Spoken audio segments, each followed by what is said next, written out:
रब्बी हंगामातील गव्हाचे पीक सध्या अंतिम टप्प्यात पोहोचले असून बहुतांश शेतांमध्ये कणसांना पूर्ण दाणे भरले आहेत.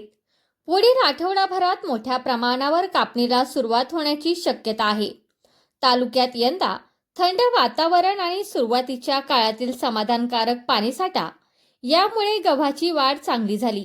जानेवारीत पडलेल्या हलक्या पावसाचा फायदा पिकाला झाला असला तरी फेब्रुवारीच्या शेवटच्या आठवड्यात वाढलेल्या तापमानामुळे काही भागात दाणे भरताना ताण जाणवला, असे कृषी विभागाचे मत आहे.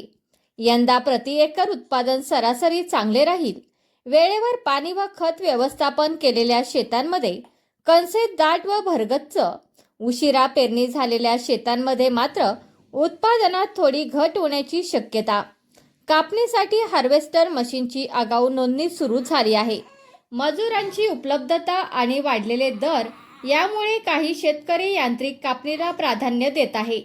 गहू सुकवण्यासाठी मळणीची ठिकाणे साफसफाई करून तयार ठेवली जात आहे.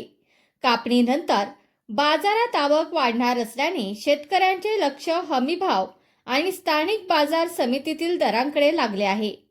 योग्य भाव मिळावा अशी अपेक्षा व्यक्त होत आहे. अवकाळी पावसाचा धोका असल्यास कापणीपूर्वी पिकाचे संरक्षण करणे गरजेचे आहे. आंबेगाव तालुक्यातील गव्हाचे पीक समाधानकारक स्थितीत असून शेतकऱ्यांमध्ये समाधानाचे वातावरण आहे.